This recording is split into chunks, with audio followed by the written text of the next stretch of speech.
Picture this. After Salamis, back in Athens, an assembly packed wall to wall, an Athenian counselor named Lycidas stands up.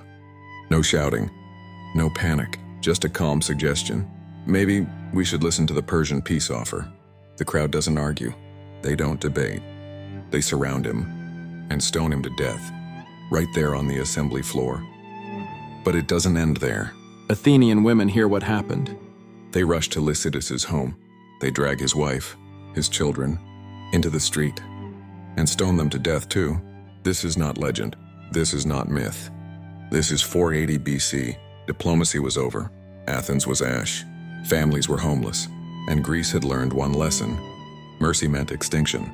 Thermopylae had broken Greek bodies. Plataea would decide Greek souls. King Xerxes returned to Asia. But he didn't leave peace behind.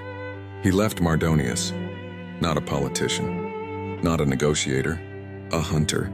From the plains of Boeotia, with tens of thousands of hardened veterans, he burned Athens again, not for strategy, for fear, a message. I'm still here. The Athenians snapped. They sent envoys to Sparta, not begging, threatening. If you don't march now, we join Persia, and when that happens, your walls will not save you. It was the most dangerous bluff in Greek history.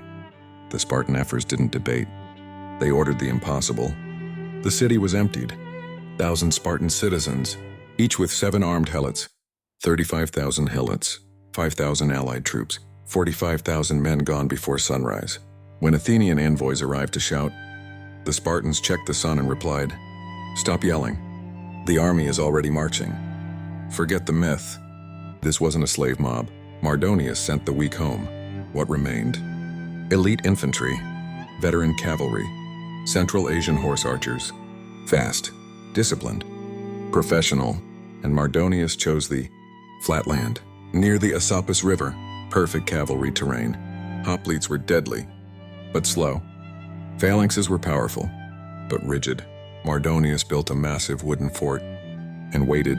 He didn't need to attack. Time would kill the Greeks for him.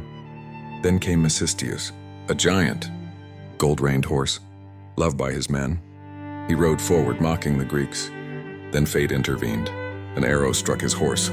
Mecistius fell. Greek soldiers swarmed him. Blades bounced. Spears snapped. Until one man aimed where armor ends, a spear through the eye slit.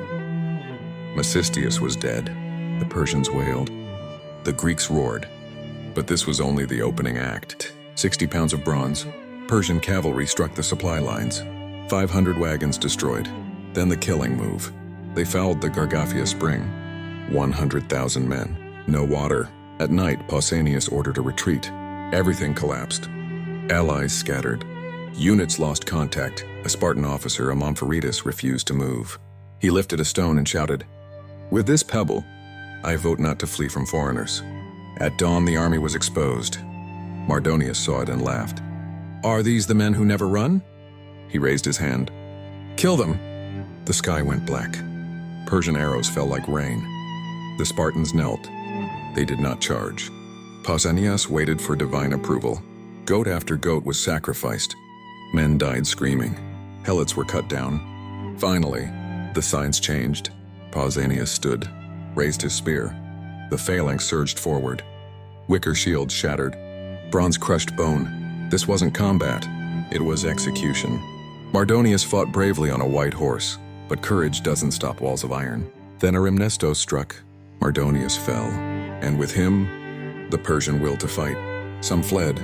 Most ran into their fort. A cage. When the walls fell, no prisoners were taken. This was revenge for Athens, for thirst, for humiliation. Ancient sources say only a few thousand escaped. Plataea became a graveyard. Mardonius' tent overflowed with gold. Pausanias ordered 2 meals prepared. 1 Persian, 1 Spartan. Luxury beside black broth. He laughed. Look how he lived. And yet he came to rob us, who had nothing. That gold would destroy him. He dressed like a Persian. Ate like one, wrote to Xerxes. Accused of treason, he fled into a temple. Claimed sanctuary. His mother arrived. She placed the first stone herself. The doors were sealed. Pausanias starved inside. We love Thermopylae because it's a beautiful defeat. Plataea is an ugly victory, but Greece was saved, not by dying gloriously, but by winning brutally. History didn't survive because it was clean. It survived because someone remembered it. Subscribe. These stories deserve to be told.